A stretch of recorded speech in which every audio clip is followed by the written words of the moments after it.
Bonjour, en avril, ne te découvre pas. On va le découvrir, pourtant, notre invité dans quelques instants. On vous en garde la surprise pour le moment. On fait un petit retour en arrière. C'était samedi et dimanche dernier. Samedi, on était en compagnie de Gaël Faye, l'écrivain et le rappeur. Et dimanche, du grand chef Michel Troisgros. Bonjour Gaël. Bravo tout d'abord pour le succès de Petit Pays, hein, quand même pas mal. Vous, Gaël, quand est-ce que votre vie d'enfant a basculé au Burundi? Elle a basculé, je dirais, au moment du coup d'État, de l'assassinat du premier président élu démocratiquement, donc Melchior Ndadaye. C'était en octobre 93. À partir de ce jour-là, la violence s'est invitée dans notre quotidien. On voyait des cadavres, on voyait des gens se faire assassiner dans la rue. J'ai pas pu en parler. Et d'où aussi, je crois, l'envie d'écrire. Une feuille et un stylo apaisent mes délires d'insomniaque. Loin dans mon exil, petit pays d'Afrique des grands lacs. Remémorer ma vie naguère avant la guerre. Trimant pour me rappeler mes sensations sans rapatriement. Heureusement vraiment que j'ai eu l'écriture. Quand les lycéens ont choisi Petit Pays, j'ai eu l'impression d'avoir vengé l'adolescent que j'étais qui arrivait et qui ne se faisait pas entendre avec sa petite histoire. Je saigne de tes blessures. Petit pays, je t'aime. Ça, j'en suis sûr. Qu'est-ce qui différencie l'artiste de l'homme chez vous? J'essaye quand même d'être dans mes chansons comme je suis dans la vie. C'est d'ailleurs pour cette raison que j'ai pas choisi un nom de scène comme on fait souvent dans le rap. Dès les premiers temps, je voulais que ce soit ma mère, ma grand-mère, enfin tout le monde puisse écouter mes chansons. Parce que je me souviens, à 14-15 ans, j'avais des copains qui rappaient avec moi et ils disaient « Ah, il faut pas que mes parents écoutent, parce qu'il y a des gros mots, il y a ceci, il y a cela ». J'ai toujours voulu assumer ce que je disais en mon nom propre. La personne disparue qui vous manque le plus? Il y a 1 million de personnes qui me manquent. Une épitaphe que vous aimeriez voir inscrite sur votre tombe? J'ai essayé. Michel Troisgros, c'est l'un des plus grands chefs du monde. Il appartient à une dynastie de chefs. Bonjour Michel. Bonjour. Troisgros, c'est quand même un patronyme difficile à porter, non? Ça, c'était à l'école hôtelière et ça a été dans mes années d'apprentissage, en effet, où on m'attendait au virage. Être le fils Troisgros, lorsqu'on arrive dans une équipe nouvelle, en effet, j'étais un peu attendu au coin du bois, quoi. J'étais guetté, on attendait de moi plus qu'un cuisinier inconnu. 3 étoiles, évidemment, c'est le Graal, mais il faut savoir les garder. Est-ce que vous avez connu des périodes de pression, voire même de dépression, comme certains chefs? Des périodes de pression, oui, notamment au tout début, dans les années 95. À ce moment-là, on était guettés. Et puis non seulement on était guettés, critiqués, mais en plus, ça ne pouvait pas être aussi bien. C'était impossible que, après un tel cuisinier, de tels cuisiniers, le gamin, les jeunes, soient aussi bons. Il est vrai qu'il y a beaucoup d'émissions aujourd'hui culinaires. Vous, il paraît que vous avez refusé d'y participer. Oui, j'ai refusé, oui. Ah bah, vous êtes bien informé. Et pour quelle raison? Parce que d'abord, il faut passer, je crois, 1 mois de tournage à Paris et que je ne peux pas quitter mon restaurant. C'est chronophage. Voilà. Okay. Et puis parce que je pense que c'est très scénarisé. Et que je pense qu'on s'éloigne de la vérité de la cuisine. Quand je regarde ce qui s'y passe, j'ai l'impression d'une tromperie. À ce point-là? Oui. Ah oui. C'est pas comme ça que ça se passe dans les cuisines. On court jamais dans une cuisine. Jamais. Il n'y a pas de chronomètre dans une cuisine. Il faut être prêt. Vous parlez italien? Je parle le fourlan. Parce que ma grand-mère et ma mère avaient ce dialecte du Frioul. Je peux vous chanter si vous voulez. Oui, s'il vous plaît. Carabiandina, capricciosa, garibaldina, trollala. Tu sais la stella, tu sais la stella. Qu'est-ce qu'il ne faut surtout pas vous préparer à dîner quand on vous invite chez soi? Une recette de grand chef. La maladie que vous redoutez le plus? Perdre le goût. C'était Michel Troisgros. Alors, qui est sur ce plateau? Vous allez vous présenter, s'il vous plaît. Tout d'abord, quelle est votre profession? Écrivain, journaliste. Votre situation familiale? Oh, disons que j'ai une grande famille. Et que j'aime une personne, bien sûr. Est-ce que vous avez une obsession dans la vie? Vivre, aimer, partager. Et une Jusqu'à mon devise? dernier souffle. La devise, c'est il faut vivre chaque jour comme si c'était le dernier. C'est de Marc Aurèle. Et votre prénom et votre nom, s'il vous plaît? Mon prénom, c'est Franz Olivier Gisbert. Vous venez me rejoindre, Franz? Tout de suite. Olivier Gisbert. On va parler de votre roman qui vient de sortir, Belle d'amour, qui raconte le parcours d'une femme au XIIIe siècle, à l'époque des croisades. Mais avant cela, bien sûr, comme c'est la première fois que nous nous rencontrons sur ce plateau, on a plein de choses, évidemment, et de sujets à aborder avec vous. Fogg, ça vous plaît, vous, ces 3 initiales? Bah, c'est mon vrai... Oui, mes parents étaient très contents de leur coup, puisque sur ma timbale de baptême, il y a écrit Fogg. Donc ils l'ont fait exprès. Hein. Et je suis, disons... Vous n'avez pas la chevalière avec non, les initiales? Je ne sais pas pourquoi, ça les amusait beaucoup. Ils avaient décidé de m'appeler Franz Olivier parce qu'il vivait aux États-Unis. Franz, pour le cas où il restait aux États-Unis, c'est le prénom du musicien préféré de mon père, Schubert. Olivier, je ne sais pas, ma mère, c'est ma mère qui avait trouvé ça. Bon, Gisbert, ce qui faisait Fogg. Et quand ils sont arrivés en France, j'avais 3-4 ans. Ouais. Ils m'appelaient Franz. Aux États-Unis, ils ont décidé de m'appeler Olivier. Ce qui est bizarre pour des gens qui étaient quand même éduqués, qui avaient... cela dit, vous qui aimez bien... Et j'ai refusé totalement. Donc, j'aime pas l'Olivier, que je rajoute pour me franciser. Oui, mais vous aimez beaucoup les arbres. Et notamment l'olivier. Oh, j'ai une passion pour les oliviers. Ah, oui, je passe ma vie à biner. Ouais. Ce qu'on ne sait pas toujours de vous. Mais on va apprendre pas mal de choses vous concernant. On connaît évidemment l'homme de presse, le journaliste, mais on connaît moins évidemment l'homme évidemment plus privé en tout cas. Alors vous savez, il y a des surprises dans cette émission. Voilà, attendez-vous à plein de choses. Il va se passer beaucoup de choses.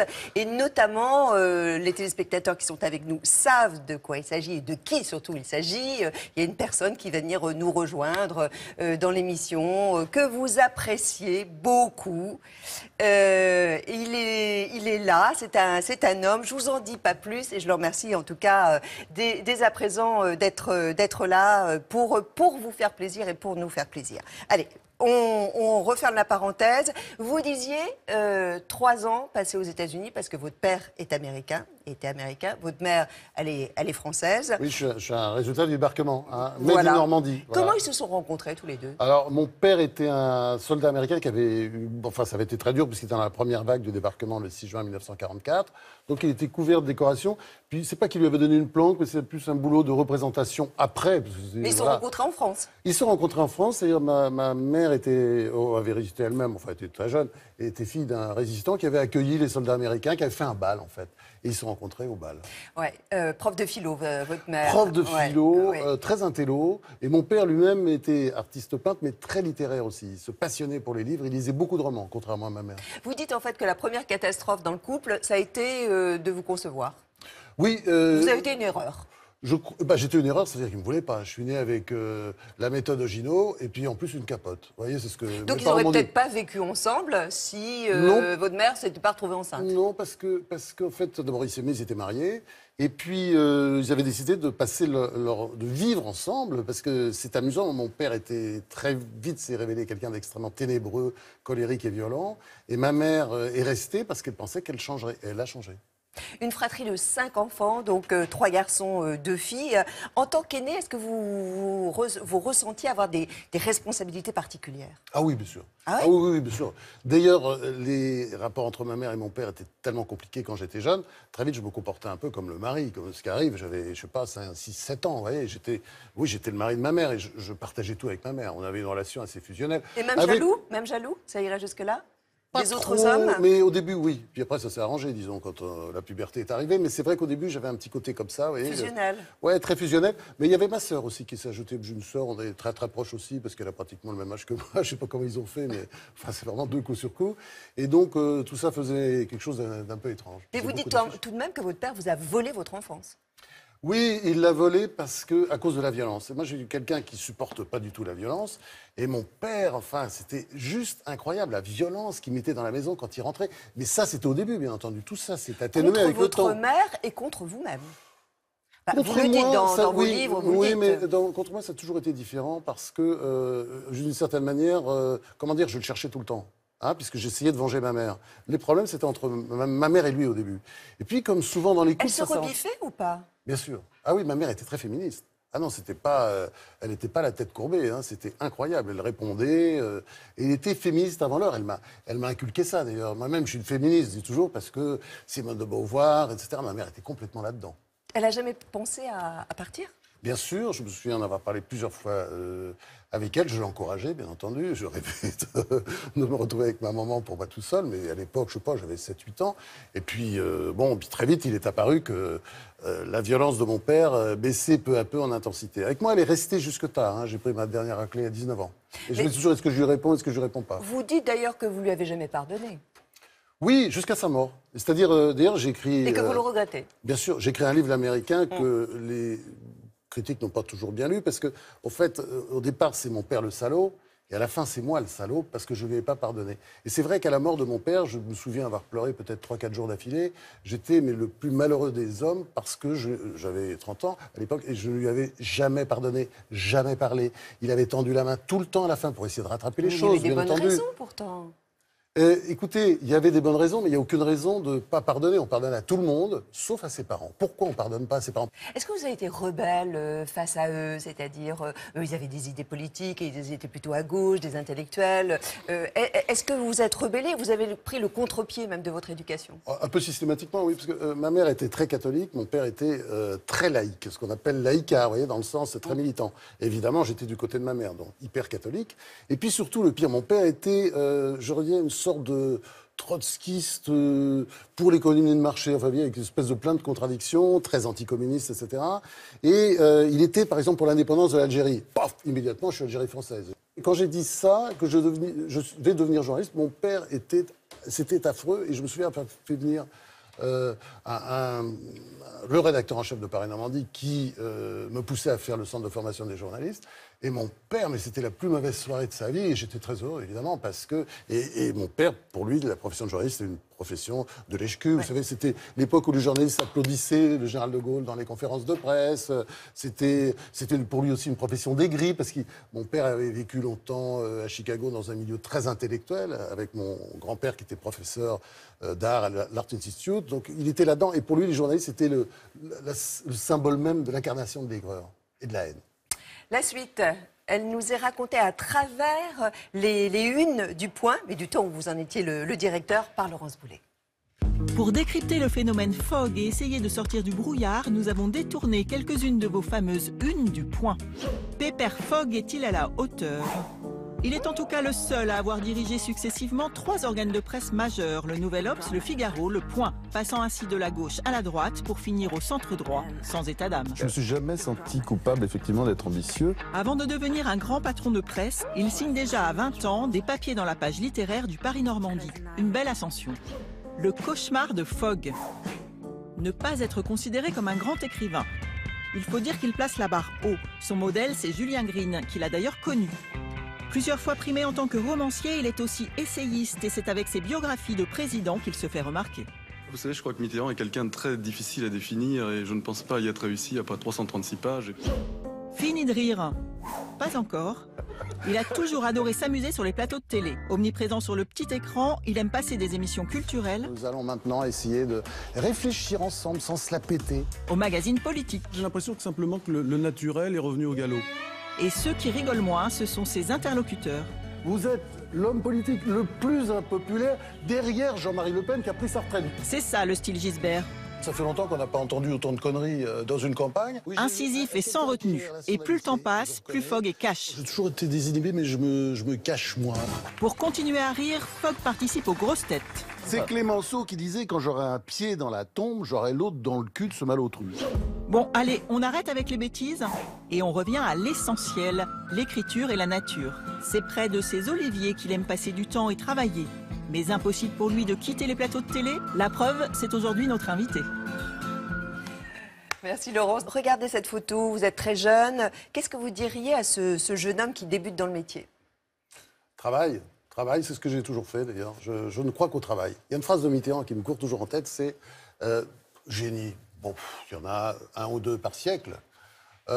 Du talent, il n'y a que ça dans les rues. Tout le monde a du talent. Qu'est-ce qui fait la différence? Le travail, l'obstination, c'est la persévérance. C'est ça, je crois que j'ai ça. Vous pensez que c'est pour ça que les politiques vous craignent? Le travail, la persévérance, peut-être pas. Je pense qu'ils se disent, mais qui c'est ce type-là? Il n'est pas contrôlable, on peut pas... Vous savez, le politique, très souvent, il y a un truc qui fait, qui est absolument immonde. Je vous livre les coulisses, mais vous le savez. Il vous invite à bouffer, il vous propose des trucs. Mais je pourquoi, déteste mais pourquoi vous ça. acceptez? Mais j'accepte rien. Vous déjeunez C'est-à-dire, jamais avec non, des non, non, politiques? non, je déjeune ça volontiers. Je défends d'ailleurs l'idée oui, de conniver un peu avec les sujets, les gens dont on parle. Le nouveau journalisme qui consiste à pas voir les gens que vous portraiturez, c'est absurde. Au contraire, c'est de pénétrer, de comprendre. Et puis surtout de ne pas avoir peur, parce qu'évidemment, il va essayer de vous séduire. Vous allez essayer aussi de le séduire. C'est un jeu de chat et de souris. Mais ces politiques, ces grands politiques, je ne vais pas vous citer des noms, mais qui vous proposent sur des postes importants, des trucs, etc. Je déteste ça. C'est-à-dire, j'aime bien l'idée voilà, qu'il y a un fossé entre nous et eux. Vous pensez avoir plus d'amis que d'ennemis? Oh non, quand on fait ce métier, qu'on le fait à fond la caisse, franchement, on a beaucoup d'ennemis et c'est normal, il faut l'assumer. Moi, j'ai jamais été gêné Oui, par on sait ça. très bien qu'on aime bien être aimé, donc c'est Oui, difficile à supporter? Oui, mais attendez, moi je vis ça relativement bien et je trouve normal aussi que des politiques que vous avez malmenés vous insultent, vous critiquent très violemment, fassent tout pour vous virer, ce qui m'est arrivé souvent. Enfin, j'ai pas, comment dire, je suis pas gêné par rapport à ça. Hein. C'est que, moi, je veux dire, pour rien au monde, je sacrifierais ma liberté. Mais j'ai toujours été comme ça et je crois que c'est ça peut-être qui inquiète parfois un homme politique. Si je suis invité surprise et qu'il me voit arriver devant lui, il se dit « Oh merde, qu'est-ce qu'il va encore raconter celui-là ?» Enfin, vous n'êtes pas Christine Angot non plus. Je suis pas du tout pareil parce que je ne, comment dire, j'ai des convictions mais j'en suis jamais très sûr. C'est-à-dire, j'avoue que je suis moins, ce qui a fait peut-être d'ailleurs donner le sentiment que je zigzaguais quelque peu. Quand hein, on voilà. dit de vous que vous êtes une girouette, Oui, c'est-à-dire que vous pouvez aimer puis le lendemain détester. Moi, je suis assez girouette. Girouette, c'est-à-dire dans le sens que je me prends pas pour le vent, hein, parce que la girouette qui se prend pour le vent, il n'y a rien de pire. Donc j'ai quand même une grande modestie.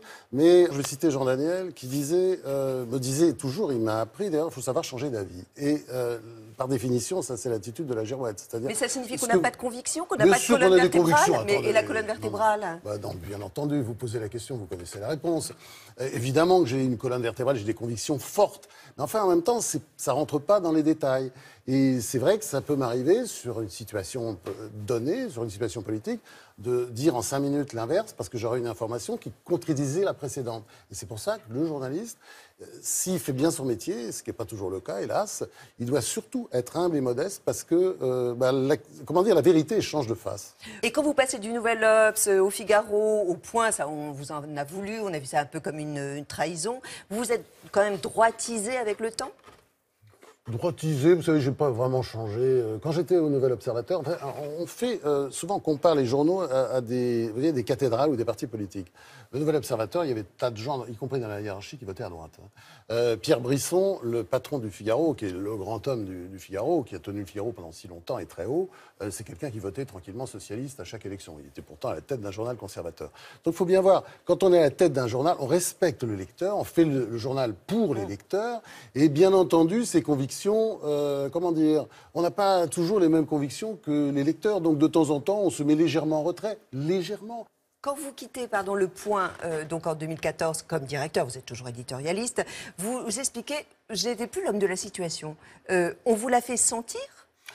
Pas du tout, non. C'était une décision que je voulais prendre depuis longtemps. D'abord pour écrire, pour avoir une autre vie, pour voilà, profiter, voilà, faire des choses que j'ai envie de faire depuis longtemps. C'est la réalité, ce que vous dites? Attendez, la réalité, c'est que d'abord, le journal, ma succession a été assurée par des personnes que j'avais embauchées et nommées et promues. Et je pense, moi je crois beaucoup à la nécessité de renouvellement. Voilà. Moi j'avais fait 14 ans au Point, c'était 14 ans absolument merveilleux, mais je pensais qu'il était temps de passer la main. Je crois que c'est important parce que moi j'ai connu des journaux que leur directeur, en restant, en essayant de s'imposer, en essayant, plein de gens, vous savez bien, il n'y a que ça, en fait, ils tuent le journal sous eux et presque d'une certaine manière, ils sont contents qu'ils crèvent le journal parce qu'ils ne veulent pas que le journal leur survive. Et moi j'avais, comment dire, je travaillais dans des conditions de bonheur inouï avec un actionnaire, François Pinault, qui vous laisse faire, qui suit de près les chiffres, la pub, la pagination, mais qui a comment dire, une mentalité de patron de presse. Donc j'étais, comment dire, mais oui, comme un coq en pâte. En même temps, je pense que j'avais fait mon temps. C'est-à-dire, je pensais qu'il était important de donner un sang frais, du jus, etc. Et là, il y avait cette équipe avec Étienne Jarnel. Est-ce que le Point, depuis 2 ans, Sébastien Le Foll, Jérôme Begley, mieux ou pas? Écoutez, depuis que vous n'y êtes plus à la direction. Je pense que c'est mieux que j'y sois pas, parce que moi, fondamentalement, je suis un homme de l'écrit.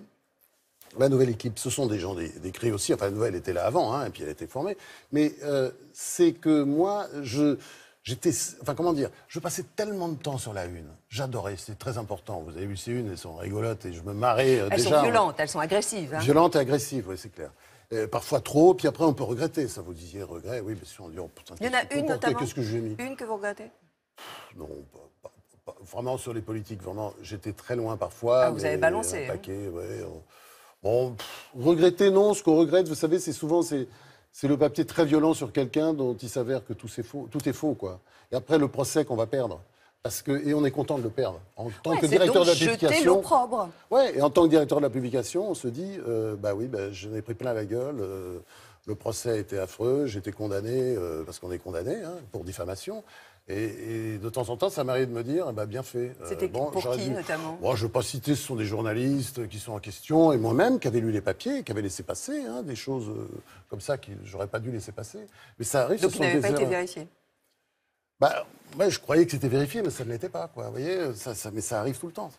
Alors, il y a quelqu'un qui vous connaît bien, qui en 2015 a écrit un livre sur vous, c'est Fogg, Don Juan du pouvoir, c'est Marion Van Rentergem, chez Flammarion, et elle était journaliste au Monde, aujourd'hui chez Vanity Fair. Et alors, elle a une opinion, mais une opinion, vous allez voir, très contrastée.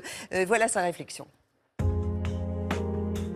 Je pense que c'est un voyou, c'est un cynique, il est absolument sans foi lillois, mais au bout du compte, c'est un excellent journaliste. Il a inventé vraiment quelque chose, un style, une proximité avec les hommes politiques. Il a un rapport au pouvoir ambigu, il le déteste et il l'adore.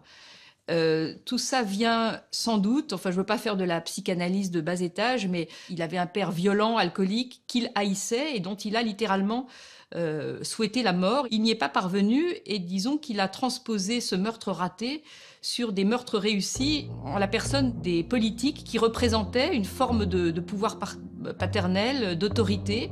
Il est très fort. D'abord, il est intelligent, il est drôle et il est sympa. Pour avoir des infos, il en donne lui-même. Il est plutôt dans une complicité masculine. Un truc de mec, on parle des femmes, on parle de sexe, on parle de cuisine. Très vite, il crée des proximités comme ça. Et c'est là que je pense qu'il y a une grande naïveté due au narcissisme consubstantiel aux hommes politiques. Ils se disent, mais avec moi, c'est pas pareil. Avec moi, ce sera différent. Moi, il m'aime vraiment. Et non, parce que lui, il est journaliste 24 heures sur 24. Et eux, ils sont politiques 24 heures sur 24. Et il l'oublie. Lui, il n'oublie pas qu'il est journaliste. Il prend ses petites notes sur ses cahiers. Donc, on dit de Franz-Olivier Gisbert qu'il est traître, mais il n'est pas traître, puisque d'avance, ils savent qu'ils seront trahis après, et que c'est bien de leur faute si ils se disent qu'ils échapperont à la règle. Sarkozy, quand j'ai essayé de le voir pour Fogg, parce qu'ils se sont quand même très bien connus, m'a dit « j'ai pas 2 minutes à perdre à parler de ce con ». Soit on met la morale avant le reste, et donc c'est vrai que ce type, on peut même pas le regarder, soit on met la liberté comme une valeur, et là, je dois dire que cette liberté qu'il a en lui force le respect. En fait, il faut superbement se méfier de vous. Peut-être, mais je dirais... il y a des vérités. Oui, bien sûr, mais il y a des choses avec lesquelles je suis totalement d'accord. Mais l'idée que, voilà, j'aurais pas de morale et que je serais juste au service de la vérité, non. Parce qu'il y a la fausse morale. Voilà, la fausse morale, on voit ça beaucoup dans la presse. Il y a des journaux comme ça qui donnent des leçons, genre le journal du soir, voilà, qui vous dit voilà comment il faut penser. Ça, pour moi, c'est ce que Nietzsche appelle la moraline, c'est-à-dire une morale absolument ridicule. Et il y a la vraie morale, et la morale, c'est toujours la morale de la vérité. Moi, je crois d'abord à la vérité. Qu'est-ce que vous dites aujourd'hui de cette campagne? Elle est quoi? C'est la purge. François Fillon, il aurait dû jeter l'éponge, selon vous? Je sais pas, c'est compliqué, ça se passe dans sa tête. C'est-à-dire, moi, de l'extérieur, je me dis, il doit jeter l'éponge, évidemment. Et puis de l'intérieur, peut-être que lui imagine qu'il peut s'en sortir. Après tout, toujours, faut toujours faire fonctionner la présomption d'innocence. Vous pensez qu'à l'intérieur de lui, il pense qu'il a raison? C'est possible, oui, ça, j'aimerais bien voir de près, parce que... Et je sais pas, de toute façon, il faut l'écouter. Moi, je l'ai pas écouté depuis qu'il y a eu cette affaire, j'ai pas vu. Mais a priori, comme ça, de loin, d'ailleurs, moi, je l'ai plus ou moins écrit. Je pense qu'évidemment, il devait, laisser la place. En même temps, c'est peut-être lui qui a raison. Enfin, l'histoire le dira. De toute façon, l'histoire c'est pour bientôt, je crois, le rendez-vous. Certes. Être interrogé comme vous le faites, ou quand vous interrogez des hommes politiques, ou quand vous faites un édito, par exemple, aux 20h, et puis que vous passez le lendemain aux grosses têtes, est-ce que c'est un mélange des genres qui a quand même peut-être des limites, non, vis-à-vis du grand public? Moi, je crois pas à ça, moi. Je trouve on crève. On peut jouer le rigolo non, et puis après jouer le sérieux? C'est pas ça. On crève de l'esprit de sérieux. C'est-à-dire, tous les métiers crèvent de l'esprit de sérieux. Le métier d'écrivain, qui est un métier. Le métier de journaliste. Tous ces gens qui se la pètent. Mais bien sûr, mais on peut évoquer des sujets graves, y compris aux grosses têtes, d'une certaine façon. Oui, on peut parler de la mort, on peut parler de sujets extrêmement graves qui nous concernent tous. Et de la maladie aussi, au milieu des rires. Si vous voulez, moi, je ne supporte pas l'esprit de sérieux. Quand on accepte, disons, l'esprit de sérieux, on s'enferme. On s'enferme et c'est ce qui aussi fait cette société épuisée, tout en rituel. Enfin, il faut sortir de là. Alors, il faut ouvrir les fenêtres, vous voyez. Oui, alors vous les ouvrez, vous, très très grandes, notamment sur le sud, parce qu'on pense que vous êtes parisien. En définitive, vous vivez à Marseille. C'était intéressant, effectivement, tout d'abord d'aller chez vous. Merci, c'était la première fois, effectivement, que vous acceptiez une équipe de télé. Scoop. Absolument. Et puis après, on est allé se balader dans des endroits qui sont superbes à Marseille, parce qu'il faut bien reconnaître que c'est une magnifique ville. D'ailleurs, vous avez un point commun, c'est ce point commun d'ailleurs sur votre goût et votre amour pour Marseille, avec notre invité qui viendra nous rejoindre tout à l'heure. Vous étiez en compagnie de Laurence Boulet et de Benoît Ruiz. Bonjour. Allez, entrez. C'est la première fois qu'il y a une caméra chez moi. Ça, franchement, c'est un scoop. Alors ça, c'est la grotte de l'artiste. L'antre du génie, c'est mon petit bureau. Ah, vous avez des tas de souvenirs, et des souvenirs de famille. C'est avec cette rocking chair que mes parents sont arrivés des États-Unis. Ça, c'est ma grand-mère qui m'avait donné ça il y a longtemps. Je suis pas très ordonné, hein. Je crois que j'ai un cerveau bordélique. C'est en fait, je crois que j'ai une conception du monde un petit peu, voilà, ça va un peu dans tous les sens. Et si vous la perturbez en essayant de faire un beau jardin à la française, bien rangé, je me retrouve plus. C'est vraiment ici que j'écris Belle d'amour, en fait. Je fermais tout pour que les potes ne viennent pas, parce que sinon, ils vous proposent toujours « Ouais, viens à France, allez, on va boire un coup. » Ça finit 2 jours après, on ne sait pas ce qui est arrivé. Ça, j'évite un peu parce que c'est les dangers de Marseille. Après, le problème avec les romans, c'est qu'on écrit comme ça, vite et bien, dans la joie, et dans le bonheur. On se trouve d'ailleurs absolument génial. Après, évidemment, quand on lit, alors là, faut tout refaire à zéro. C'est une période toujours un peu dure, où on est d'assez mauvaise humeur, d'ailleurs. J'ai besoin d'air, quoi. C'est-à-dire, si je me lève quelque part et qu'il n'y a pas de verre à quelques mètres de moi, je suis pas à l'aise. Bon, ça, ce sont des citronniers. Là, ce sont des kumquats. Très bon, le kumquat. Très, très bon. Ça, c'est du chèvrefeuille que je dois couper depuis plusieurs mois déjà. Je suis un peu feignant, là. Les gens que je crois que je bosse, mais c'est pas vrai.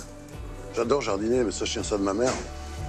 Les arbres me plaisent peut-être davantage que les plantes, parce qu'un arbre, c'est formidable ce qu'on peut se dire. Vous avez vu comment c'était chez moi. Maintenant, je vais vous montrer Marseille. C'est ça, Marseille. Hein. C'est toujours beau. Même quand il n'y a pas de soleil, il fait beau. Oh, merde! Il est où, le chapeau, là? Oh, le pauvre. C'est quand même assez élégant, même avec de l'eau de mer. La première fois que je suis venu ici, j'avais 16-17 ans. Et je me souviens, je me suis dit, mais c'est là que je veux vivre. Et vraiment, je suis Marseillais, je me sens Marseillais. J'ai été adopté par Marseille. Marseille, c'est une ville très calomniée. On vous parle des assassinats, alors je sais, il y en a. On vous parle aussi du fait qu'il y aurait les quartiers nord d'un côté et l'autre population de l'autre. C'est pas vrai. Il suffit de se balader, tout est mélangé. Il y a une sorte de rapport un peu brutal parfois entre les communautés. Et c'est ça qui fait aussi que le climat, je suis désolé de le dire, mais n'est pas si mauvais, quoi. On se dit les choses et on vit ensemble. Et on s'aime. Voilà. Voilà, et on dit que c'est une ville sale. C'est une ville qui adore le savon, qui célèbre le savon, qui fabrique du savon. Voilà, c'est la ville savon par excellence.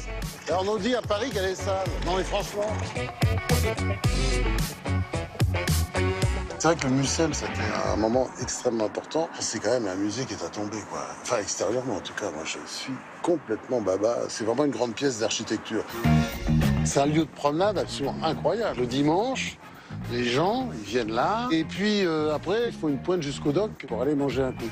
Donc en fait, grâce à tous ces travaux, les Marseillais se sont réappropriés une grande partie de Marseille, et je dirais presque peut-être la plus belle. C'est une promenade que je fais très très souvent. J'adore les docks avec tous ces petits commerces, ces petits bistrots partout. Et c'est des vrais palmiers, regardez. C'est magnifique. J'adore cet endroit. On ne peut pas ne pas aimer Marseille, qui est une ville qui revit. Enfin, il y a quelques décennies, c'était un peu une ville morte. Ça partait en couille. Aujourd'hui, c'est en train de ressusciter d'un peu partout. C'est une ville qui s'aime à nouveau. Ce serait bien que la France aussi apprenne à s'aimer aussi à nouveau. C'est un bel exemple, Marseille, pour la France, pour notre pays. Oui, je pense qu'il y a même un modèle, notamment sur le plan du vivre ensemble. Parce que bon, il y a des problèmes, bien entendu, rien n'est simple. Ça, bon, puis il y a les difficultés, la misère, etc. Mais à Marseille, ce que j'aime, les gens se disent les choses. Ils se parlent. On se parle dans la rue. Vous voyez ce que je veux dire? Et on s'engueule. On s'engueule, bien entendu. Moi, j'ai un copain comme ça, salafiste. De temps en temps, je le croise avenue de la Corse, mais on s'engueule. Et je veux dire, c'est pas une raison pour ne pas se parler. Et je pense que les problèmes commencent quand on ne se parle pas. Il faut se dire les choses. Et c'est aussi le problème de la France aujourd'hui. Il y a d'abord toute une espèce de couvercle de gens qu'il ne faut pas qu'on parle. Il faut même dire, si on n'est pas d'amalgame. Oui, mais bien sûr, mais je ne suis pas consensuel. Et puis, c'est pas le problème, c'est pas de l'être. Mais vous voyez, ces gens qui disent pas d'amalgame, pas de stigmatisation, etc. Bien entendu, il faut stigmatiser, mais il faut se parler. Il faut se respecter, il faut s'aimer aussi. Pourquoi vous êtes intéressé au Moyen-Âge, au XIIIe siècle? Pourquoi je me suis intéressé au Moyen-Âge? Parce que c'est une période absolument géniale. Parce que vous êtes intéressé beaucoup à l'histoire. Hein? Oui, toujours. Mais il y a l'histoire, il y a le noir, toute la noirceur de l'histoire, l'Inquisition, les guerres de religion. Bon, c'est une période aussi en même temps où la femme est dans une situation un peu différente de ce qui va lui arriver dans les siècles à venir. C'est-à-dire, elle existe un peu. Elle existe notamment à travers l'amour courtois, où il y a un rapport d'égalité entre l'homme et la femme. Ça ne durera pas. Ça ne durera pas, rassurez-vous. Mais, enfin, puis après, les femmes reprendront un peu la main. Mais c'est vrai que c'est une longue lutte. Mais la période du Moyen-Âge n'est pas la pire du tout pour les femmes. C'est pourquoi vous avez imaginé donc cette héroïne qui est Tiffany. Alors, comment je l'imagine, je ne sais pas. C'est-à-dire, il y a toujours un miracle. Moi, je suis très fidèle à l'écrivain Julien Green dont vous parliez, parce que c'est lui vraiment qui m'a appris à faire des livres. J'écrivais des romans auparavant. Mais c'est-à-dire, il faut se mettre en situation d'avoir un personnage qui rentre dans votre tête et qui vous... Enfin, il y a un côté schizophrène. C'est lui qui va vous raconter l'histoire. Il disait toujours, j'écris mes livres pour savoir ce qu'il y a dedans.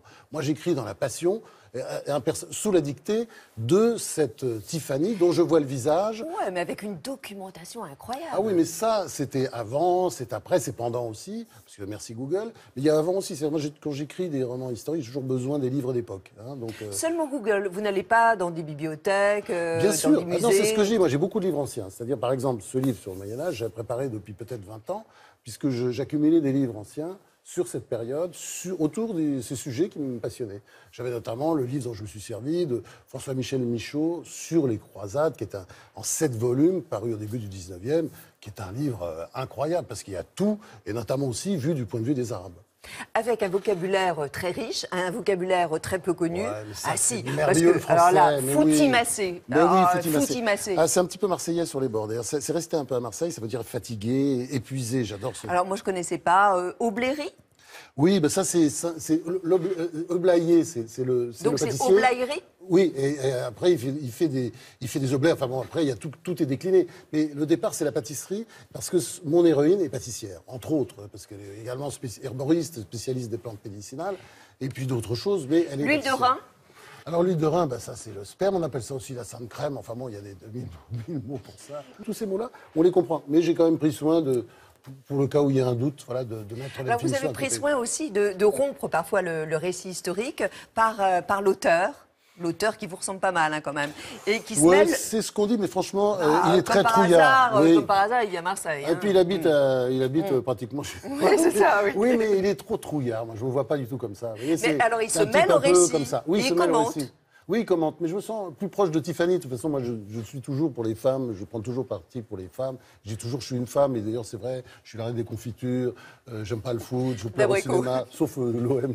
Oui, les reines des confitures d'abricots et de fraises aussi. Tiffany, c'est Belle d'amour, hein, c'est donc le titre, évidemment, de votre Oui, parce qu'elle est ouvrage. troubadour aussi, c'est-à-dire elle chante, elle fait des poésies. Ah non, mais c'est l'amour courtois. C'est la période de l'amour courtois et de la chevalerie, Catherine. Une véritable héroïne, elle. C'est les périodes de la chevalerie aussi, qui est une période extraordinaire. Le respect, l'honneur, la fidélité, enfin, vous voyez, des valeurs, l'amour, évidemment. Enfin, c'est tout ça. Le voyage, c'est pas tout noir. Hein. Alors, vous faites aussi, il y a un pont, hein, quand même, entre le Moyen-Âge et aujourd'hui, hein, à travers, évidemment, les religions. Ce que j'ai aimé dans cette période, et c'est pour ça que c'est intéressant de la mettre en rapport avec aujourd'hui, c'est quand on voit la réalité des choses, ça permet aussi de repenser aujourd'hui. Moi, je crois que tout est encore possible entre des supposés chrétiens, parce que le christianisme, c'est quand même une religion en perte de vitesse, on peut considérer que c'est bien ou pas. Notamment en Orient. Oui. Voilà. Et puis de l'autre côté, l'islam, qui est encore fort, mais qui n'est pas si ancien que ça, qui a 6 siècles de moins que le christianisme. Mais je pense qu'on peut y arriver. D'ailleurs, c'est un peu la leçon du livre, qui n'est pas un livre angoissant, qui est un livre au contraire plein de bonheur et plein de lumière aussi, malgré la guerre, malgré le sang, etc. Mais c'est qu'on peut y arriver si on se parle, si on se dit les choses. Une bonne critique dans Le Point par Jean-Paul Enthoven, ça relève du conflit d'intérêts ou pas? Écoutez, pas du tout, j'en suis pas à ce point. C'est-à-dire, en fait, j'ai pas besoin de critiques pour vendre mes livres, je crois que vous êtes. Et de toute façon... toujours est-il que c'est vrai, ça existe. Il y a une très très bonne critique de Gilles-Martin Chauffier dans Paris Match. Oui, il y a pas de d'accord, rapport. mais aussi il y a, dans Le Point. Il y a une critique incroyable, une critique mais magnifique, j'ai envie de la prendre par cœur, de Bruno Frappa. Dans La Croix, dans le journal La Croix. Oui, mais ça n'empêche. Oui, non, mais attendez, j'ai pas besoin de ça. Et franchement, ça, vous savez pas comment ça marche. C'est très étrange. C'est-à-dire que les choses se font. D'ailleurs, c'est pas une critique qui prend 4 pages. Hein. Je ne ressemble pas à d'autres directeurs de journaux qui faisaient parfois 4 pages et qui pondaient un petit livre de 150 pages. Heureusement. Qu'est-ce qui différencie, selon vous... C'est pas moi, en plus, je n'ai aucune responsabilité. Vous avez le journal, je n'y suis pour rien. Qu'est-ce qui différencie le journaliste, l'écrivain, de l'homme que vous êtes? Alors, c'est très compliqué parce que l'écrivain et l'homme, non, c'est pareil. C'est pareil. C'est le même. Ouais. Le journaliste, c'est différent parce que le journaliste, c'est un métier et le métier prend énormément d'ascendance. C'est-à-dire que, vous voyez, je ne suis pas du tout sur la même planète. Quand je suis écrivain, c'est moi. Bon, c'est pas moi qui parle forcément, mais c'est moi.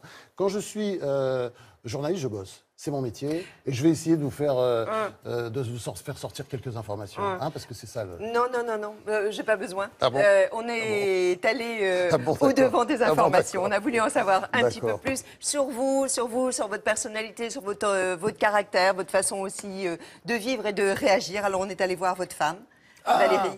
Valérie Touragnan. Et puis on est allé voir votre fils, Alexandre, un de vos fils. Voilà, lui, il est restaurateur, il est chef d'entreprise. Et tous les deux, ils ont croisé leur regard sur vous, Franz.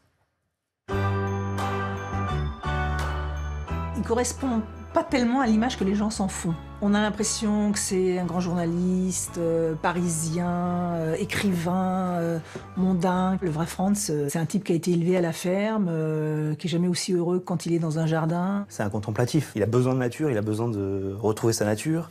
Et puis, les animaux, les plantes. Avant qu'on mange, nous, faut s'occuper de faire le tri dans la nourriture pour décider ce qu'on va donner aux sangliers. Il est habillé n'importe comment, avec des vieux shorts, des vieux pulls, des vieux t-shirts. Quand j'étais petit, mon père me disait toujours que l'apparence n'avait pas d'importance. Il a une grande force, c'est qu'il se moque pas mal de ce qu'on pense de lui. Au contraire, ça le fait marrer. C'est quelque chose qui va plutôt entretenir. Il adore provoquer. Il aime le débat, il aime la discussion. D'ailleurs, moi, avant de le connaître, il m'agaçait atrocement. Ah ouais, je comprends qu'il agace, ouais. Mais moi, en fait, des gens viennent parfois me voir en me disant « Mais tu te rends compte ce qu'il a dit, ton père ?» Et moi, ça me fait marrer, parce que je le connais, je sais très bien que souvent, c'est pas vraiment des convictions. Dans ce qui m'épate, chez lui, tous les jours, il se lève du pied droit. Il fait beau, la vie est belle, il faut en profiter. Bon, après, il y a les choses insupportables quand on vit avec lui, c'est qu'il y a des dogmes. On mange surtout pas de bébé, donc toutes les viandes bébés, c'est un crime contre l'humanité. Lui, il pourrait pleurer s'il vous voit manger de l'agneau ou du veau. Pour lui, je pense justement, le défaut, c'est sa gourmandise.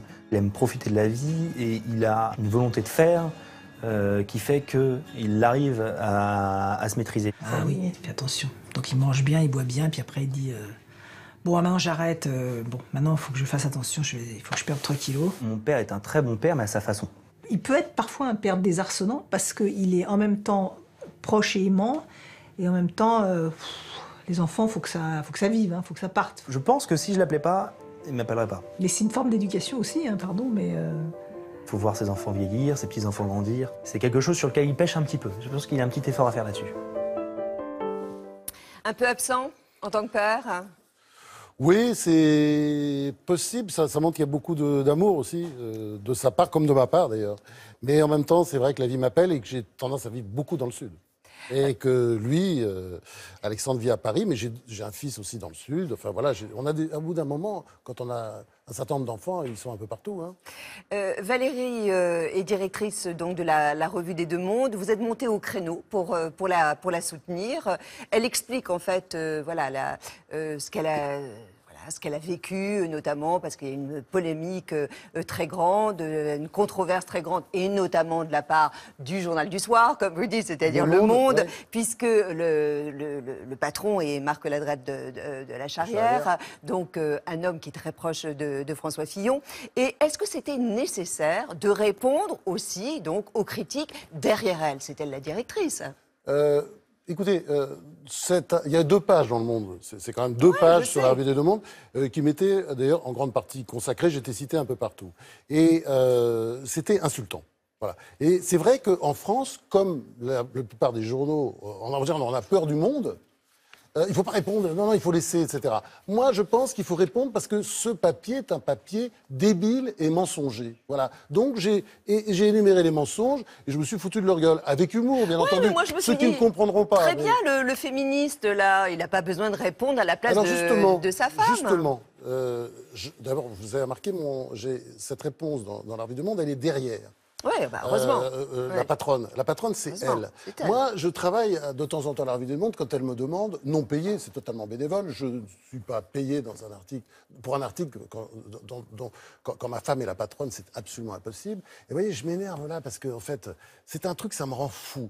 L'espèce de l'incroyable impudeur du monde qui donne des leçons de morale sans arrêt. Regardez ça, c'est un papier machiste à mort. Ma femme serait incapable de diriger cette revue. C'est elle qui prend les décisions. Elle me dit un jour, Fillon vient d'être désigné par les primaires du parti. Le Monde a d'ailleurs fait sa une, évidemment, quand Fillon a gagné les primaires. Elle me dit, tiens, ce serait pas con si je faisais, qu'est-ce que t'en penses? La une aussi, la couverture. Ce serait bien que tu fasses l'article, parce que je vais avoir personne, il faudrait vraiment l'article pour dans 2-3 jours. Je m'y colle. Je fais un article style Sciences Po, c'est-à-dire je reprends les trucs de René Raymond, le politologue, vous savez, sur les différentes droites, les 3 droites, en fait, à la fin, il y en a 5, et j'explique qu'il incarne ça. Après, c'est un panégyrique de filles, enfin, c'est un journal, on dirait que ça me rappelle, si vous voulez, je le dis d'ailleurs dans l'article, on dirait Présent, vous savez, la feuille d'extrême droite, et avec cette façon, d'ailleurs, du type qui dirige les pages débat, un peu, alors, Henri Coston, vous savez, le type qui faisait des grands dictionnaires sur les juifs qu'il allait chercher partout, etc.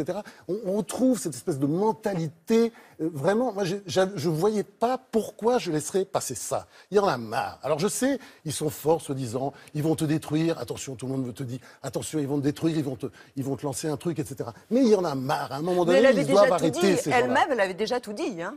Oui, mais enfin, je pense que... ma réponse, qui est pas une réponse de patron, ce qu'elle a fait, c'est elle la patronne, c'est pas moi.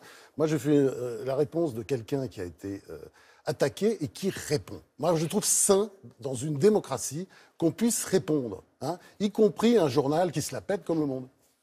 Allez, c'est fait, c'est dit. C'est venu le temps de la surprise. Là, vous avez vu le tu. Très vous avez ce que vous vouliez. Vous allez voir, vous allez maintenant vous calmer.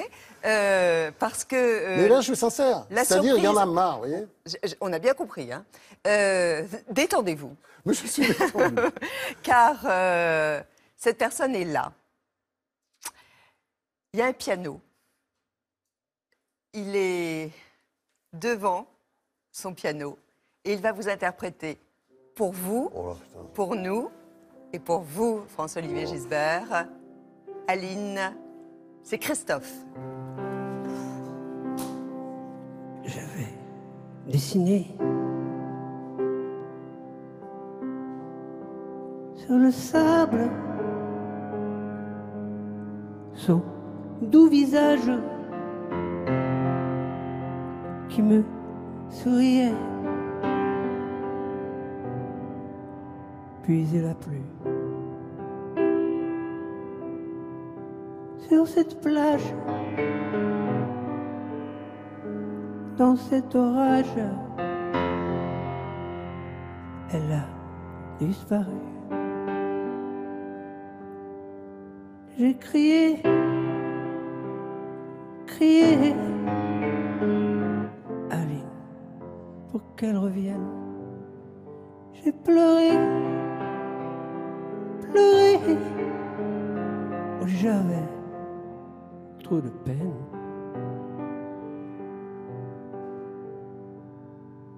Je me suis assis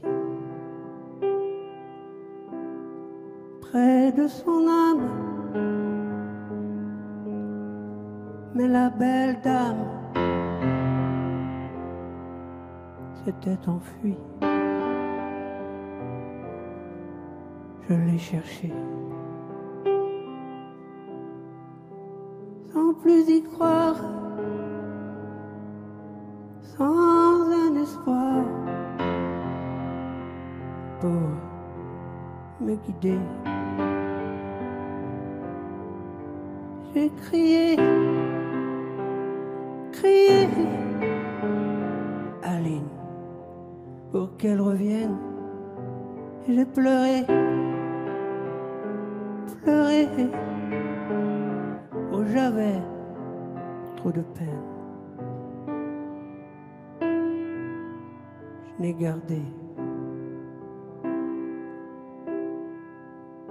ce doux visage comme une épave sur le sable mouillé. J'ai crié, crié, Aline, pour qu'elle revienne. J'ai pleuré, pleuré, oh, j'avais trop de peine. J'ai crié, crié, Aline, pour qu'elle revienne.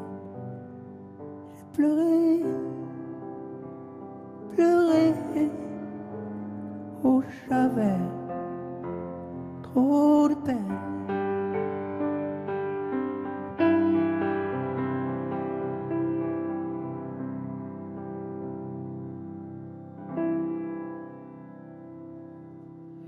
Bravo. Merci beaucoup, Christophe. Ah, quelle belle surprise. Ah hein. ouais, merci. Oh là là. C'est magnifique que vous soyez là. Merci. Formidable artiste. Hein. Merci beaucoup. Asseyez-vous. Vous vous connaissez tous les deux? Moi, je le connais très bien, il me connaît très peu, mais je le connais très bien parce que j'étais le voir tellement souvent, que ce soit à l'Olympia tout récemment, au Silo de Marseille. C'est incroyable. Un concert de Christophe, il ne faut pas rater ça. Moi, j'en ai vu plein, mais franchement, ratez pas ça une fois dans votre vie, c'est dingue. Qu'est-ce qui vous émeut dans la chanson, la musique de Christophe, l'œuvre de Christophe? Extraordinaire chez lui, vous voyez très bien d'ailleurs, c'est un concentré de sensibilité complètement dingue. Il m'arrivait d'ailleurs un truc étrange, une fois c'était aux grosses têtes, il était l'invité mystère, et je le trouvais tout de suite. C'est-à-dire, ça se voit déjà là-bas. Il est tout sensibilité, et surtout, ce qui est extraordinaire, c'est une forme de courage, d'ailleurs, cette façon de s'assumer complètement. Daline, aujourd'hui, c'est pas le même chanteur. Enfin, il a rajouté tellement de choses, il est hyper sophistiqué, et les concerts sont juste merveilleux, je le répète. Et là, voilà, c'est tout. Actuellement, d'ailleurs, il est en tournée, actuellement. Ah non, mais ne le ratez pas. Hein. Il est passé à la salle Playel, là, on donnera les dates. Et alors, ce qu'il faut savoir, c'est que, bien sûr, il y a un album, hein, celui-ci. Et alors, la première partie est consacrée, en fait, à cet album. Oui. Et ensuite, vous reprenez tous les titres que, évidemment, tous connaissent. Un peu plus dans la nostalgie, quoi. Mais en fait, la nostalgie, non, parce qu'en fait, quand on chante un truc comme Aline, là, c'est jamais la même version. C'est comme le blues. Quand Johnny Hooker faisait Check It Baby, il a fait pendant 60 ans, et ça, j'aime. Alors, vous avez aussi un autre point commun sur les femmes. Elles sont très inspirantes pour vous, Christophe, et notamment dans cet album. Ouais, pas que dans celui-là. Hein. Ouais. Ça a démarré de bonne heure. Ouais. Non, c'est vrai. Je crois qu'on ne peut pas vivre sans amour. Comment on peut vivre sans amour? Ça, je ne sais pas pour les autres. Je sais que pour moi, c'est comment... Effectivement, c'est l'attirance pour les femmes qui m'a inspiré. C'est toujours les je mets toujours les femmes en premier et la musique en deuxième. Je parle de passion. Hein. Vous dites que vous avez énormément souffert, vous en avez même bavé avec cet album, hein, qui est sorti maintenant il y a quelques mois. Ouais. Est-ce que Mais qui est génial. Hein. vous rendez compte, vous, François-Olivier Gisbert, la souffrance que représente en fait d'écrire des textes de chansons? Est-ce que vous le savez, ça? Oui, et chez lui, qui est très méticuleux, on voit très bien, parce que quand vous voyez le concert, vous voyez l'organisation, mais c'est complètement dingue. Chaque détail, comme on voit très bien que c'est quelqu'un d'extrêmement, comment dire, qui rentre dans tous les détails, on se dit, mais comment il fait? Parce que ça a toujours été, ça fait des années que c'est comme ça. Hein. C'est-à-dire, il y a eu un nouveau Christophe qui est apparu, quoi, il y a une vingtaine d'années. C'est la passion, c'est la... Ouais. Moi, je vis beaucoup avec, je passe encore des après-midi à Pigalle, là-haut, essayer des nouvelles machines, tout ça. C'est la technologie qui ma passion. Parce que moi, c'est d'abord le son. Moi, je vis la nuit, donc je passe beaucoup de... Mais j'aime travailler avec cette matière, trouver ma nouvelle couleur. Chaque album est le tremplin pour une nouvelle forme de sonore et d'une nouvelle création, quoi, comme si je faisais un film. Quoi. Ouais, on peut dire que c'est un chercheur, en fait. Hein. Oui, c'est vrai. Hein, ça tirait, ça, oui, si j'adore les chercheurs. Oui, je suis chercheur. Ça fait des résultats merveilleux. Et Christophe, vous êtes un homme extrêmement réservé, hein, ça on le sait. Vous avez même des difficultés parfois même à vous exprimer dans les interviews. Vous n'aimez pas trop ça. Oui, la télé. Et c'est jubilatoire sur scène. On sent que c'est votre élément. Oui, c'est pas pareil, ça n'a rien à voir. Sur scène, c'est la vie. La télé, bon, c'est quelque chose qui est figé pour moi. Hein. Je préfère regarder les autres qui ne souffrent pas, parce qu'il y en a qui sont doués pour ça, la télé. Et moi, je sais que je refusais toujours. Depuis mes premières télés, quand j'avais 20 ans à Lille, je ramais, c'était pas mon truc, c'est pas ça. Voilà. Christophe, il est très séduisant. Vous avez vu, François-Olivier Gisbert, vous qui ne prêtez pas attention à vos tenues, lui, il y prête très attention. Et sachez notamment qu'il crée ses vêtements. Oui, disons que oui, c'est vrai que j'ai toujours aimé, ça vient peut-être de ma mère qui était couturière, j'ai toujours aimé les étoffes, donc je connais les étoffes. Vous me parliez tout à l'heure de cette veste qui est effectivement une création sur une étoffe grise. Vous voyez, cette matière plastique-là, je l'avais trouvée dans une télé, en fait. Je faisais une télé, j'étais en attente, et dans la loge, il y avait un petit rouleau de ce tissu-là. Et donc, je l'ai embarqué à la fin, et ça a fait, vous voyez, il m'a servi. Alors, vous avez un autre point commun, on parlait de Marseille aussi, et vous avez comme point commun la pétanque. Oui. Oui, on n'a jamais joué. Alors, regardez tous les deux. Oui. Venez, s'il vous plaît. J'étais meilleur il y a longtemps. Hein, non. Venez, s'il vous plaît. Regardez. Je peux pas, là. Pas avec c'est lui, génial. Oh. Voilà. Et c'est quoi, alors? Chacun, vous en avez 4. Il y a le cochonnet, joli cochonnet fluo vert. Vas-y, alors, à vous de jouer. Alors, normalement, ça se joue à... Ouais, je commence? Allez, vas-y. Oui. Bon, d'accord. Bon, c'est vrai qu'on n'a pas... Normalement, avant un concours, on tâte le terrain toujours. Oui, Bon, là, oui. c'est de la moquette. Je sais pas oui, du tout. la moquette, moi je connais pas. Ça doit glisser. Ah bah sûrement, ouais. Ça doit glisser. C'est pas le sable. Oula. Ouais. C'est pas simple, hein, comme non, c'est que ça rebondit. Oui. Ça, on en convient. On va essayer d'y arriver. Hein. Ouais, bon, allez. Bon, alors maintenant, naturellement, j'ai tâté le terrain. Ouais. Moi aussi, alors maintenant, je vais un peu... Ah, bravo, je vais la retenir un peu. Pas mal, ça s'approche. Je ferai pas mieux. Ah, je suis encore... un peu trop il fallait fort. tirer. Ouais. Vas-y. À vous, Christophe. Normalement, c'est encore à France de jouer. Non, c'est... Oui, après, oui, comme j'ai le point. Non, c'est à toi. Allez, d'accord. Mais non. Ah oui, t'as raison, c'est à moi. C'est pas grave. Vas-y. Ouais. Mais tricheur. Ah, il faut jouer la règle. Hein. Non, t'en as 2 chacun, oui, je sais pas.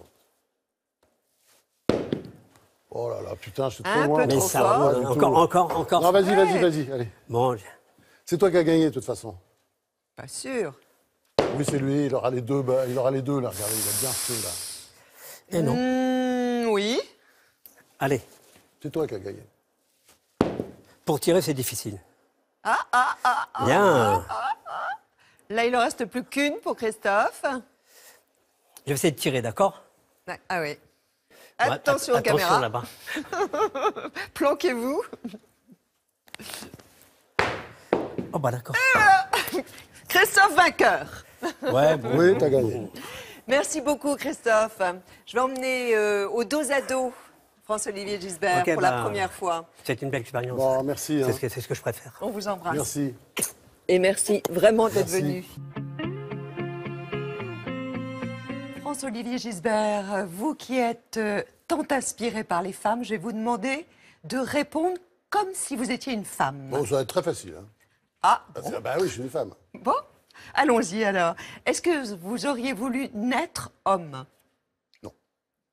Si vous étiez un homme le temps d'une journée, qu'est-ce que vous feriez? J'écrirais, puis je ferais la cuisine et puis je jardinerais. Si vous étiez un vêtement féminin, lequel seriez-vous? Oh, les jupes, j'adore les jupes. Qu'est-ce que vous regardez en premier chez un homme? Chez un homme, je regarde comment il se tient. Je trouve que c'est mieux les hommes qui se tiennent droit. Est-ce que vous portez des dessous dépareillés? Ça m'arrive de mettre des chaussettes dépareillées, moi. As-tu l'amour rédhibitoire chez un homme? Oh, la mauvaise haleine. Comment vous appelez le sexe masculin? Moi, je suis désolé, je dis la bite. Hein. En tant que femme, est-ce que vous préférez draguer ou être draguée?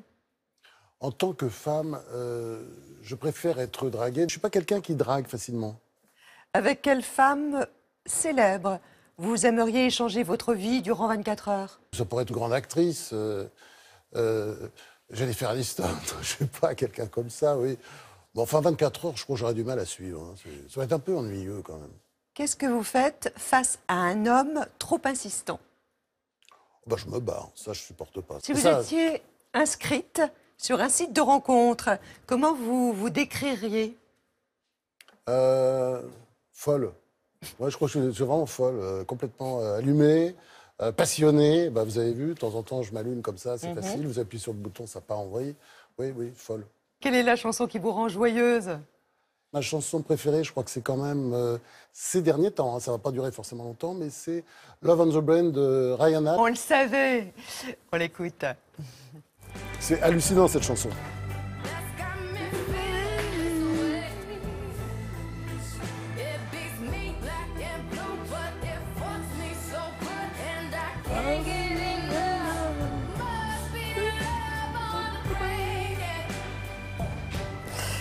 Ah, c'est bien, c'est top de terminer avec elle. C'est vrai que ça nous a surpris, mais pourquoi pas? Vous êtes un homme tout à fait surprenant. Elle est formidable cette chanson. Non? Bien sûr qu'elle est formidable. C'est un côté, ouais, tous les genres en même temps. Enfin, c'est vraiment l'artiste complète à mes yeux aujourd'hui. Je voulais aussi saluer l'artiste qui est exposé sur le plateau de Thé au Café. Il s'agit de Martin Reyna. C'est un artiste argentin et il expose jusqu'au 12 mai à la galerie Théodara, rue de Penthièvre à Paris dans le 8e.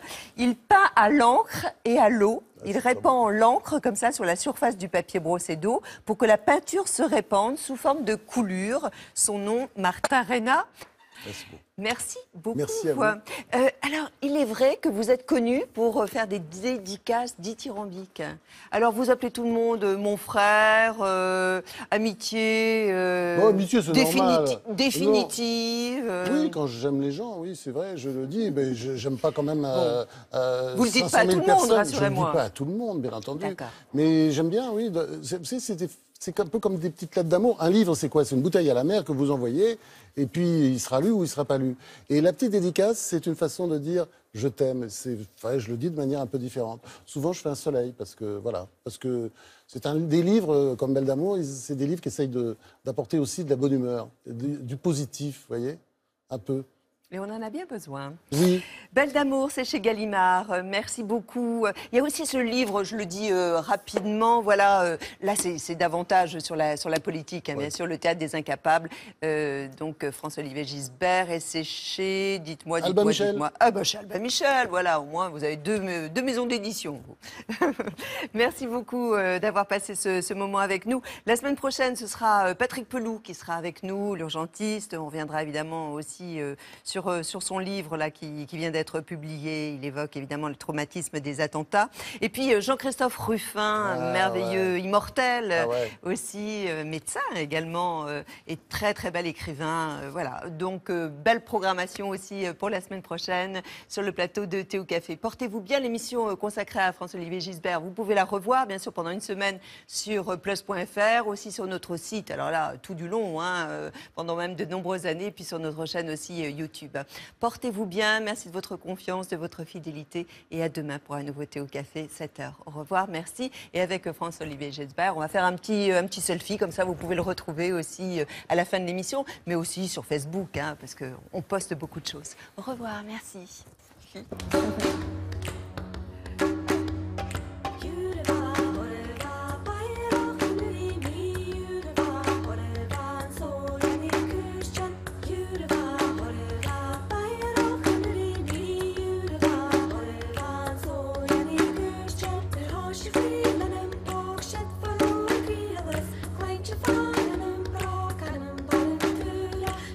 She